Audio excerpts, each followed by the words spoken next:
On today's episode, we'll be covering the Toledo War and the history of the Upper Peninsula.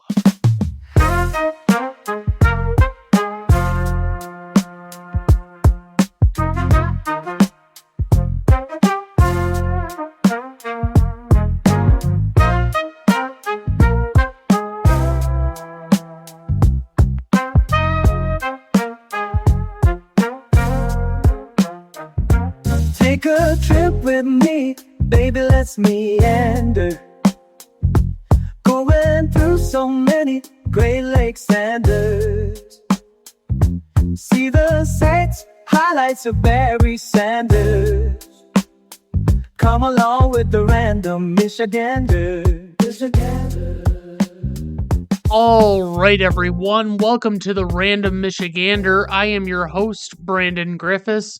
I'll be providing a regular dose of Great Lakes state-related topics in podcast form, from history and events to locations, popular culture and sports, as well as food and drinks, and basically anything else that might help you learn more about the great U.S. state of Michigan.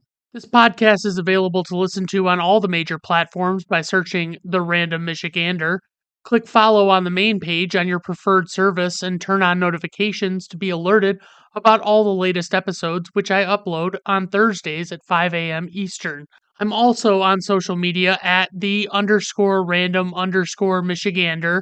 I have pages on TikTok, Instagram, and Facebook. Today's episode is for the history lovers. This is a tale as old as our statehood itself. A story of maps gone wrong, ambition running high, and a border dispute that, for a brief, bewildering moment, threatened to plunge two young American lands into outright war. Today, we're unearthing the almost forgotten conflict known as the Toledo War and tracing its incredible accidental outcome, the birth of Michigan's mighty Upper Peninsula. It's a story of surveyors, soldiers, and a stubborn young governor who refused to back down. Then we'll journey north, deep into the heart of the UP, exploring its incredible history, its iconic landmarks, and even delving into the modern day discussion of whether this unique region should become its own state. So settle in, because this is more than history. It's a dramatic twist of fate that shaped our very state and continues to shape its future. Imagine America in the early 1800s. The frontier is expanding, and new territories are eager to shed their territorial skin and become full-fledged states. Ohio, to Michigan's south, was already a state, admitted to the Union in 1803. Michigan, our proud homeland, was still a territory bustling with pioneers, ambitious for growth, and straining at the seams, eager for the full rights and representation that statehood would bring. But there was a fundamental problem, a rather inconvenient one, lurking in the very maps and legislative acts that were supposed to define their existence. We're talking about the mouth of the Maumee River and the burgeoning port of Toledo. This sleepy riverbed was a strategically vital gateway. Picture it, a bustling hub of trade, a natural harbor connecting the rapidly expanding agricultural output of the Midwest to the vast waters of the Great Lakes. The Erie Canal, completed in 1825, had just opened up a massive new artery of commerce, linking the Great Lakes to New York City and the Atlantic Ocean. The control of this port meant control over crucial trade routes, potential canal connections that could lead to even greater wealth, and immense future prosperity. Both Michigan and Ohio saw its immense potential, its destiny as a major economic powerhouse, and they both wanted it desperately. The root of this escalating conflict lay in the foundational documents that charted the course for the Northwest Territory.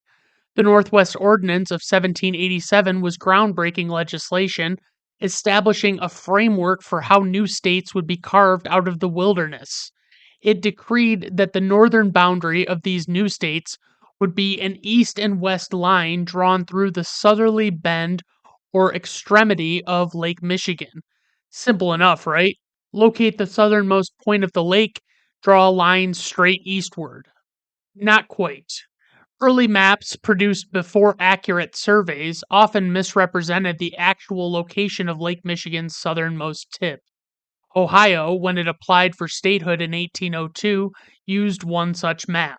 Their proposed constitution, while generally adhering to the ordinance's spirit, contained a peculiar clause. If the true line from the bottom of Lake Michigan did not include Maumee Bay, then the boundary would shift slightly north, encompassing the crucial port. This was Ohio's subtle but calculated attempt to safeguard its claim to the Toledo Strip, even if the original ordnance line proved inconvenient. This ambiguity created two competing interpretations, two lines drawn on paper that created a very real and increasingly volatile conflict on the ground. There was the Fulton Line, named after the Ohio surveyor who remarked it in 1835. This was Ohio's preferred line, a perfectly straight east to west line extending from the southern tip of Lake Michigan, placing Toledo firmly within Ohio's borders. Then there was the Harris Line, surveyed in 1817 by U.S. Surveyor General Edward Tiffin and designated as the official territorial boundary. This line angled slightly from northwest to southeast, a small but critical tilt that brought Toledo and a significant portion of fertile land into Michigan's claim. This became far more than abstract legal interpretations. It dictated who held the power, access, millions of dollars in future trade, and the destiny of burgeoning settlements. Enter our key players in this unfolding drama, two men whose personalities and political ambitions clashed head on. On one side, Governor Robert Lucas of Ohio, a seasoned politician, a former congressman, and a respected figure in the Democratic Party. Lucas was pragmatic and fiercely determined to protect his state's perceived rights and economic interests. He believed firmly that the Toledo Strip, by both historical precedent and future necessity, belonged to Ohio, and he was prepared to defend that claim with all the resources of his powerful established state. He saw Michigan's claim as an aggressive encroachment on Ohio's sovereign territory. On the other hand, we have Michigan's young, feisty territorial governor, Stevens T. Mason, appointed governor in 1834 at the incredibly youthful age of 22. He quickly earned the nickname the Boy Governor. Don't let his youth fool you, however.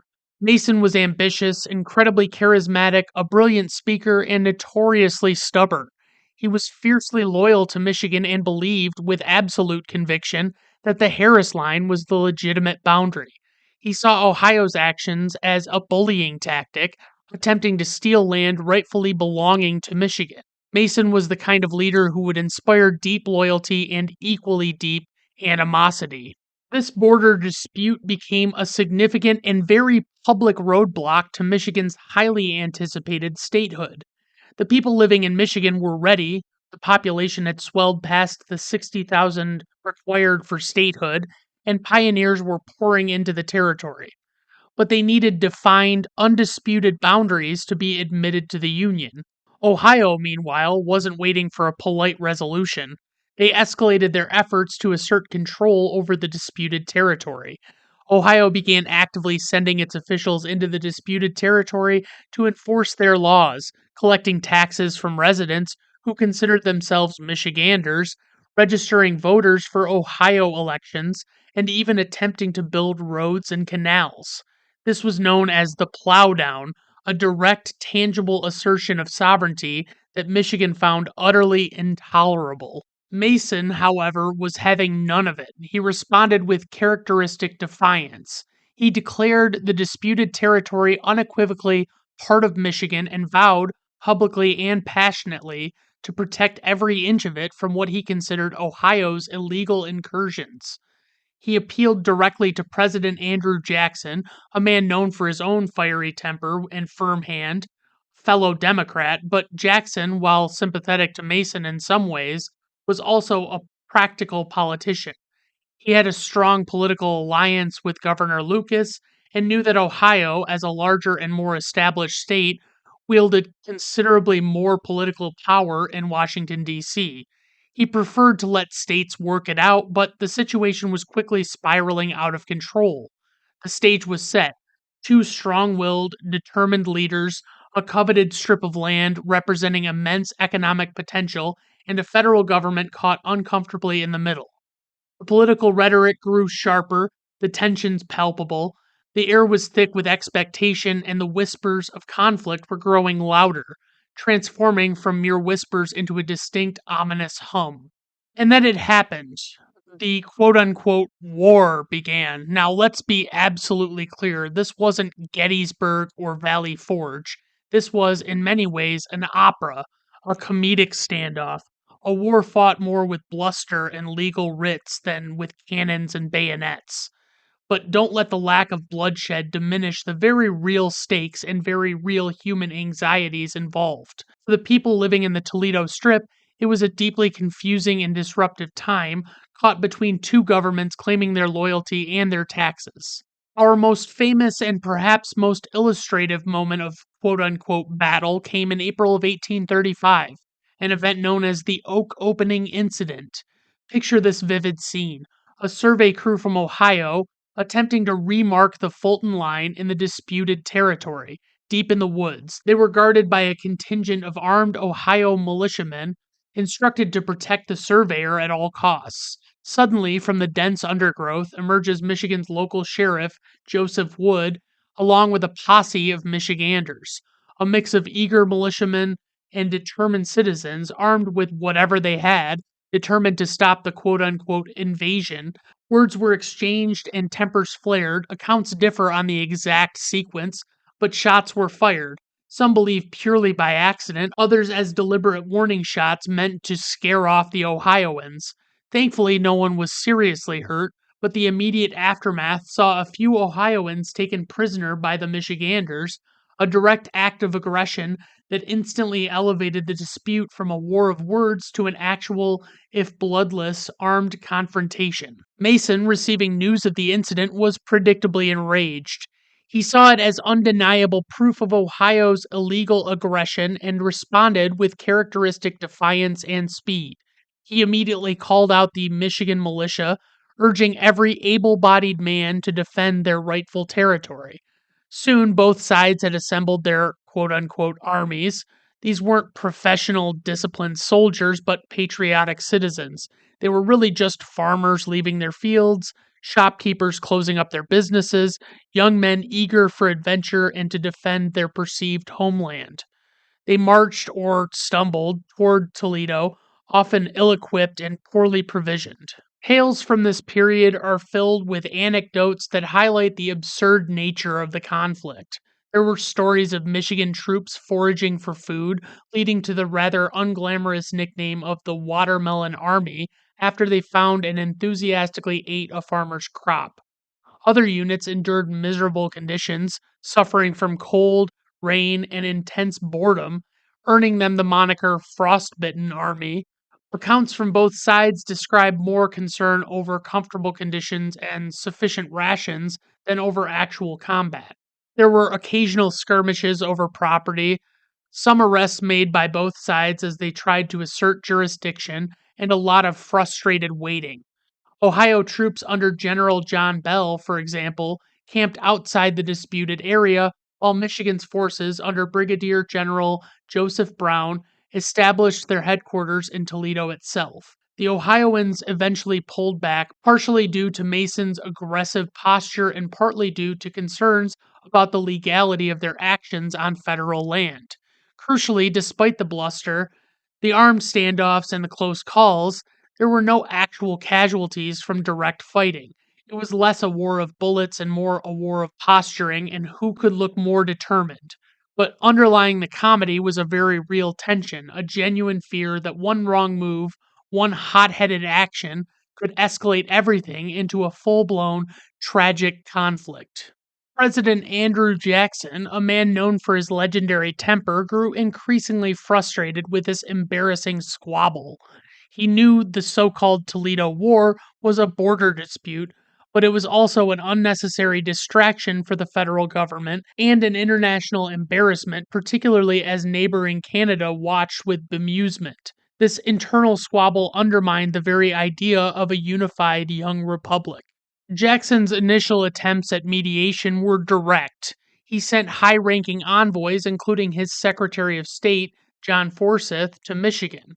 They attempted to reason with Mason to find a peaceful resolution, perhaps even to offer a compromise, but the boy governor, riding a wave of popular support and firm in his conviction, stubbornly refused to back down from Michigan's claim to the Harris Line. He believed he was defending Michigan's honor and its rightful territory. But this defiance came at a cost.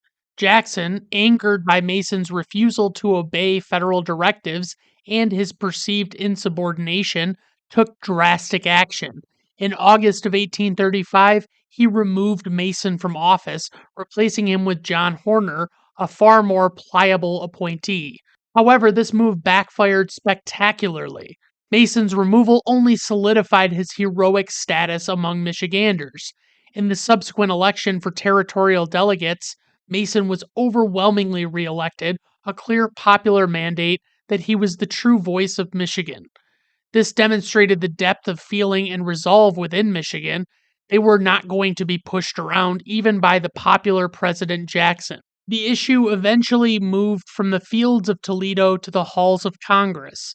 Michigan desperately wanted statehood. They had met the population requirements and felt ready to govern themselves, but Ohio, a larger and more politically powerful state with more electoral votes and greater clout in Washington, D.C., refused to allow Michigan's admission as long as the Toledo Strip remained in dispute. Ohio's congressional delegation lobbied intensely, ensuring that any bill for Michigan statehood would be blocked until the boundary question was settled in their favor. This was a classic political stalemate. How do you give one side what it wants without alienating the other? The answer, as it often is in politics, was compromise, a bitter pill for some, a hidden blessing for others, and a deeply ironic twist of fate for Michigan. And here's where our story takes its most surprising turn, a twist of fate that would forever alter the map of Michigan and define its unique geographic identity. Congress, desperate to resolve the Toledo war stalemate and allow Michigan into the Union, finally hammered out a deal. It was presented as a bargain, a logical exchange. Michigan would have to formally relinquish its claim to the Toledo Strip, acknowledging it as Ohio territory. In return, Michigan would gain statehood and this rather large, seemingly empty tract of land to the north, the western three quarters of what would become the Upper Peninsula. This area included vast stretches of unexplored wilderness extending west from the original Michigan Territory boundary at the St. Mary's River to the present day Wisconsin border.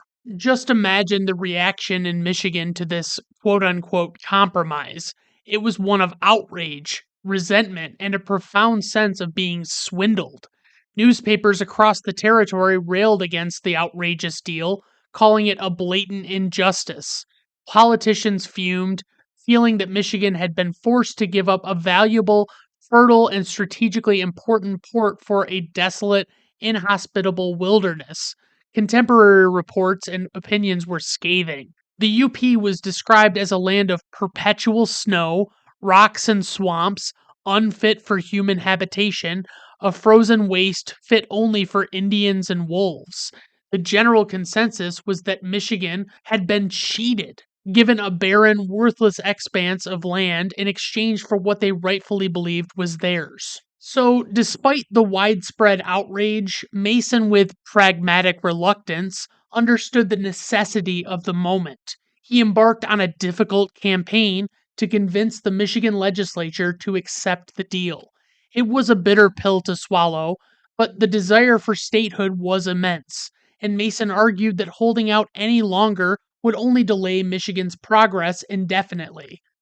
After much heated debate and internal struggle, Michigan formally accepted the terms through the Act of Admission in 1836, though its official entry into the Union would occur in January of 1837. Michigan officially became a state at that time, losing Toledo but gaining an immense, largely unexplored northern territory. They didn't know it then, but this quote unquote worthless gift would become Michigan's greatest treasure, an accidental empire of untold riches. It was a trade that, looking back from the perspective of nearly 2 centuries, seems almost unbelievable in hindsight. The seeds for a unique dual peninsula state were sown, and the stage was set for a whole new chapter of discovery and prosperity. For decades after statehood, the Upper Peninsula, Michigan's new appendage, remained largely a mystery, a remote frontier. It was sparsely populated primarily by indigenous tribes, fur traders, and a few scattered settlers, but whispers, then shouts of its incredible mineral wealth began to emerge, transforming this perceived wasteland into a land of unparalleled opportunity. This was not a new discovery. Indigenous peoples had known and used the UP's surface copper deposits for thousands of years, fashioning tools, weapons, and ornaments from the pure copper they found. Their ancient mining pits dotted the landscape, hinting at the vastness beneath. But it was the scientific exploration of the 1840s that truly brought the UP's hidden riches to the forefront of the American imagination. Enter Dr. Douglas Houghton, appointed as Michigan's first state geologist in 1837. Houghton was a dedicated, tireless explorer and a true visionary. He embarked on arduous journeys through the UP's dense forests and rugged coastline, often by birch bark canoe, on horseback, or on foot, enduring incredible hardships. His meticulously detailed geological reports, published throughout the early 1840s, were scientific findings that became something more akin to prophecy. He accurately documented vast, accessible deposits of nearly pure copper, describing their location and potential. These reports, initially met with skepticism in some quarters, soon ignited what became known as the Copper Rush, starting in the mid 1840s. This was not a chaotic rush of individual prospectors panning for gold like in California later in the 1840s. This was an industrial boom from its very inception. It required massive capital investment for machinery, shafts, and processing plants, complex engineering to extract the ore from deep underground, and sheer human grit to endure the harsh conditions. People poured in from all over the world, drawn by the promise of wealth and a new life.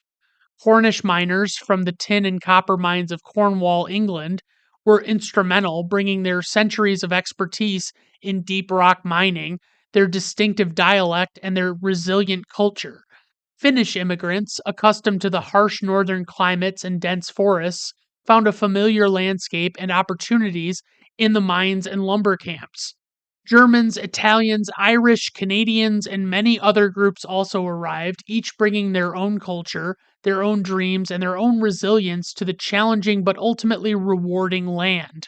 Life for a copper miner was incredibly arduous and dangerous. They worked in deep shafts, often hundreds or even thousands of feet underground, facing cave ins, explosions, suffocating dust, and the constant threat of accidents in dim, cold, and damp conditions.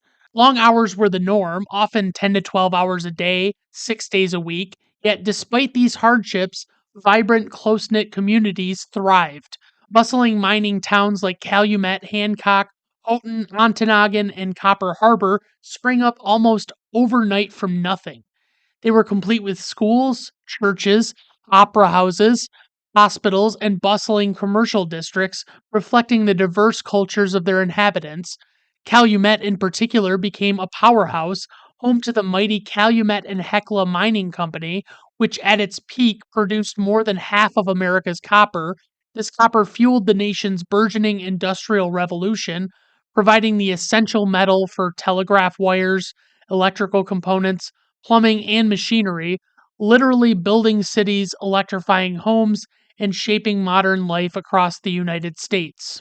As copper was transforming the UP into an industrial hub, another, even grander discovery cemented its place as an industrial powerhouse: iron ore. This was the true black gold, lying just beneath the surface, waiting to be unearthed, a resource that would become the backbone of American industry. The initial discovery of this incredible resource happened almost by accident in 1844. William A. Burt, a U.S. government surveyor, was working near present day Negaunee. As he used his compass to map the dense wilderness, he noticed unusual and wild deflections in the needle, indicating a massive magnetic anomaly. What he had stumbled upon was not just a small deposit, but an entire mountain range of high grade iron ore. This initial finding led to the discovery of the vast Marquette Iron Range, soon followed by the Menominee Iron Range and the Gojebek Iron Range. I want to say it's Gojebek Iron Range. These were not just mines, they were literal mountains of wealth that would fuel America's rapid industrialization, providing the raw material for its expanding railroad network, its burgeoning factories, its rapidly growing cities, and later, its immense war efforts. But there was a monumental challenge. How do you get millions of tons of incredibly heavy iron ore from the remote, rugged UP to the industrial centers on the lower lakes like Cleveland and Detroit and beyond? The existing transportation was primitive, often involving laborious portaging around treacherous rapids or arduous overland hauls. The critical bottleneck was the St. Mary's River, which connects Lake Superior to Lake Huron. Here, the powerful St. Mary's Rapids made the river impassable for large vessels, creating a natural barrier that isolated the UP's mineral wealth from the markets to the east. A bypass was desperately needed to transport the ore, the copper, and the vast quantities of timber being harvested. The solution to this problem came in the form of the Sioux Locks. Construction began in 1853, spearheaded by entrepreneurs like Charles Harvey, and facing immense engineering challenges. Workers battled harsh weather conditions, dense forests, disease, and the sheer scale of the undertaking.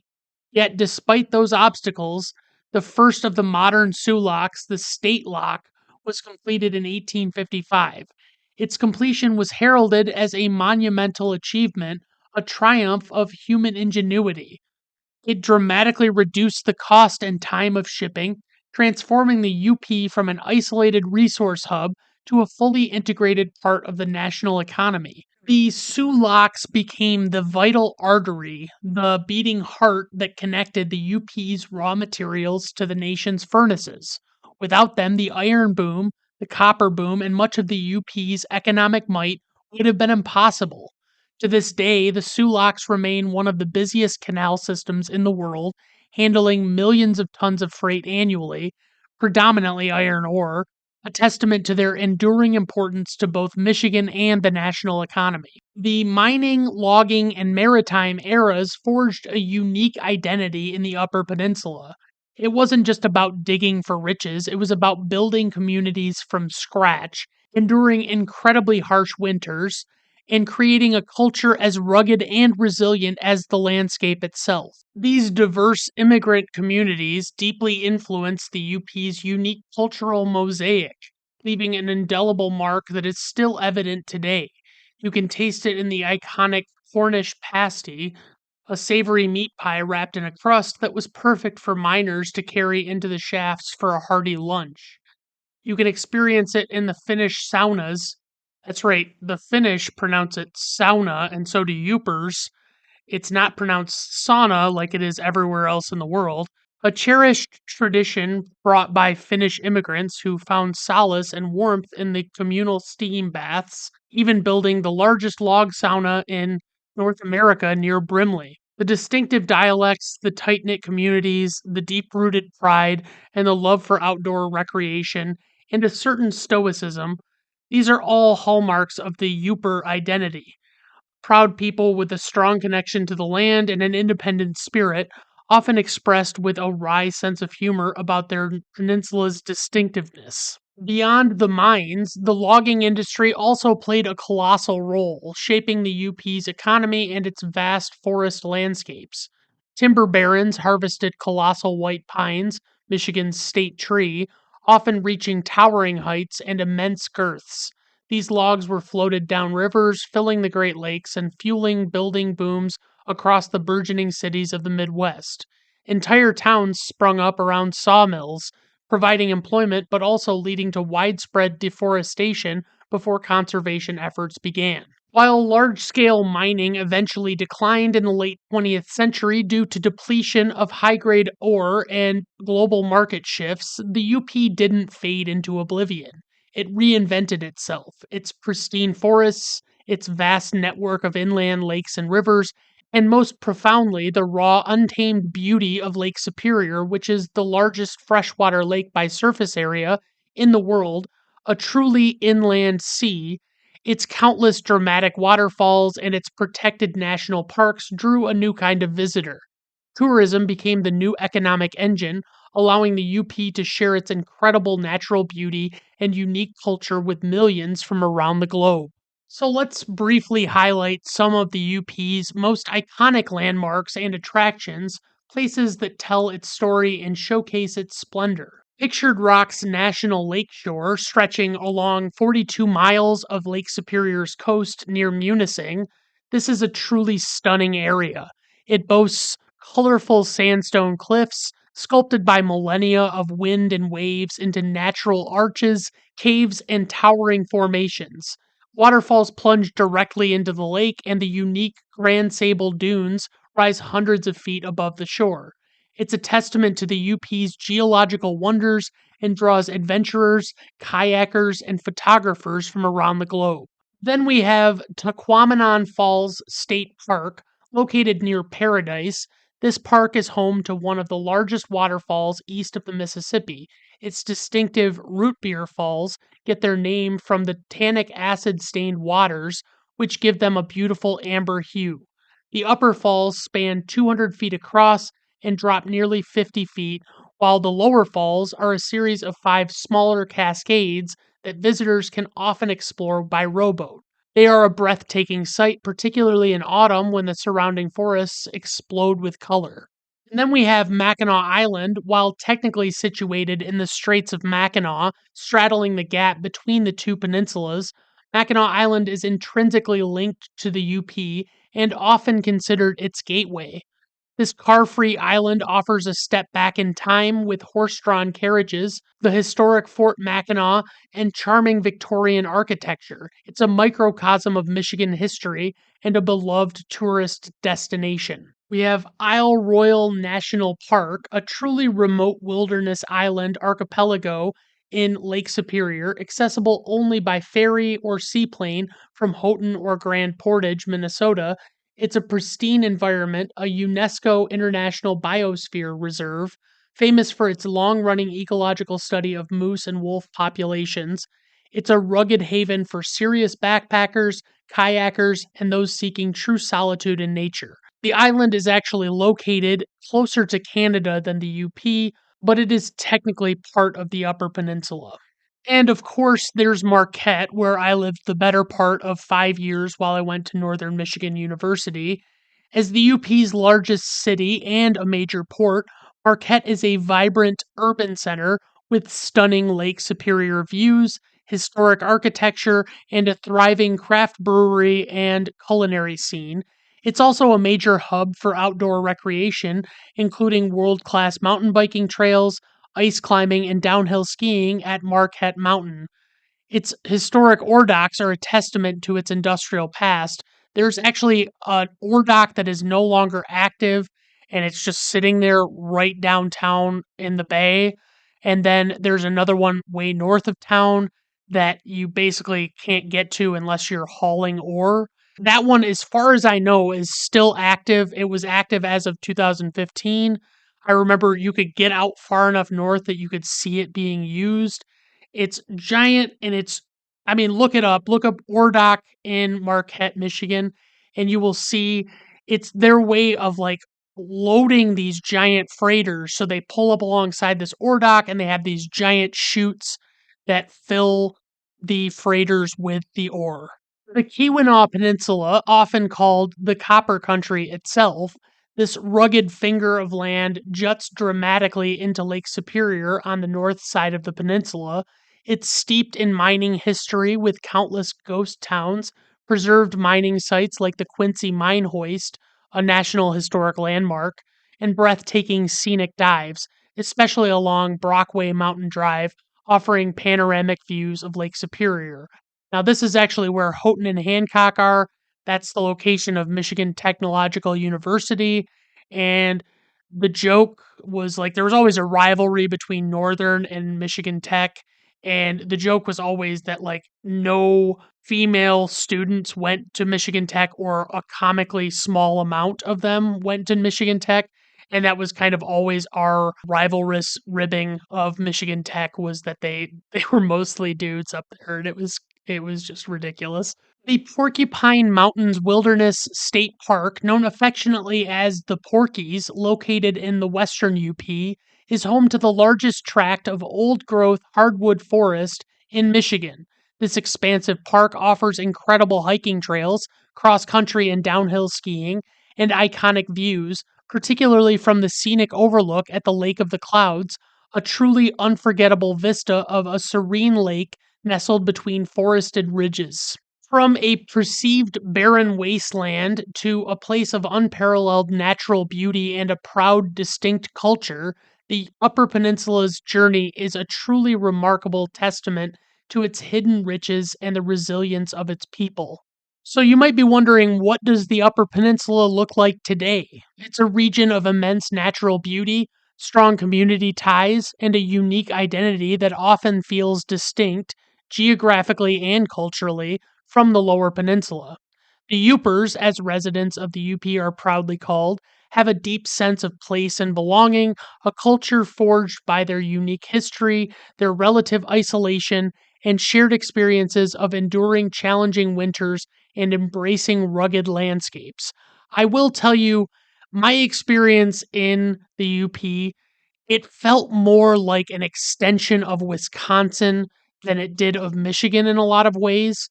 Obviously, they all consider themselves Michiganders, but they're really just Yoopers in their minds. They are independent from that, and there's just a sheer volume of Packers fans that really makes them distinct. And honestly, other than that, they really don't seem to root for many other Wisconsin teams.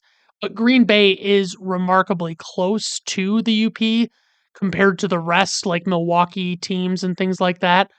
But it was just something that was always very prevalent when I lived in the UP. Was there were a ton of Packers fans, and as a Lions fan, it could be a little overwhelming because, especially when I was up there, the Lions were not doing well at that time, especially. Economically, the UP has diversified significantly since the heyday of the mining booms.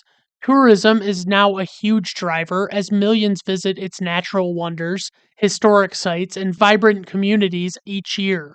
Forestry, logging, and paper production remain important, as do small scale manufacturing, fishing, and a growing service industry. Education, with respected institutions like Northern Michigan University in Marquette and Michigan Technological University in Houghton, plays a vital role in attracting talent and fostering innovation. However, despite its beauty and rich history, the UP also faces persistent challenges. Demographically, many rural areas have seen population decline, and younger generations often leave for more urban opportunities in the Lower Peninsula or other states. The economy, while diversified, can be susceptible to seasonal tourism fluctuations and the ebb and flow of global commodity markets for its natural resources. And while the UP has its own elected representatives in Lansing, the state capital, a persistent sentiment among some Upers is that their voices and needs are sometimes overshadowed by the more populous, economically powerful, and politically dominant Lower Peninsula. So, this brings us to a fascinating and perennial discussion, one that pops up regularly in local conversations, newspaper editorials, and even political campaigns. Should the Upper Peninsula become its own state? This isn't a new idea. The concept of superior, or sometimes Ontonagon, as the 51st state, has been proposed periodically for over a century, often gaining traction during times of perceived neglect, frustration with Lansing, or simply an expression of fierce regional pride. So let's explore the arguments for and against this intriguing idea. Arguments for statehood would include distinct identity. Proponents argue that the UP's culture, history, economic priorities, and even its landscape are so fundamentally different from the Lower Peninsula that they effectively function as a separate entity and therefore deserve their own independent governance. They believe a new state government could better understand and address the unique needs of UP residents and communities rather than being part of a larger state that often prioritizes southern Michigan's concerns. Economic control and development. A separate state would have direct control over its own natural resources, including its vast timberlands, mineral deposits, and immense freshwater reserves. It could formulate economic policies specifically tailored to UP industries like tourism, forestry, and mining, potentially fostering more localized growth and investment. Enhanced political representation. As its own state, the UP would gain two senators and at least one representative in the U.S. Congress, giving it a much stronger, direct voice in national affairs. It would also have its own state legislature and executive branch, allowing for hyper local decision making that proponents argue would be more responsive to Upers. They would no longer be a smaller, often overlooked part of a larger state's political calculus. Stronger tourism branding. A separate state could create a powerful, distinct brand for tourism, potentially drawing even more visitors and dedicated investment to its unique natural beauty and cultural offerings. The pure Michigan brand, while effective, sometimes blends the two peninsulas into one homogeneous entity without highlighting any of the UP's unique characteristics. And of course, at its heart, the statehood movement is about local control and pride. Upers cherish their identity and feel they are capable of self governance, making decisions about their infrastructure, education, and social services directly without perceived interference or neglect from Lansing. But here are the arguments against UP statehood. Economic viability and resources. This is often the most significant hurdle. A new state would need to establish all its own government services: a new capital, executive offices, legislative bodies, a judicial system, and all supporting agencies. It would need to fund all its own infrastructure projects, education, healthcare, and public safety. With the UP's smaller population base of around 300,000 people and its current economic output, be sufficient to support a fully independent state without requiring significant tax increases on its residents or becoming heavily reliant on federal aid?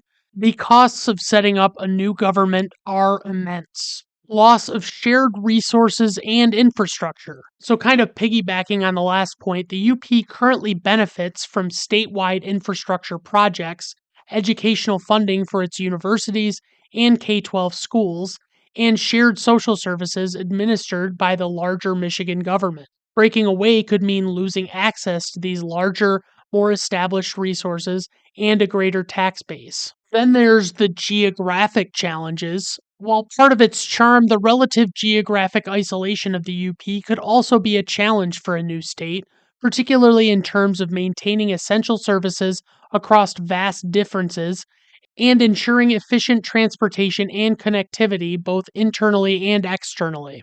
There are also practical and legal hurdles.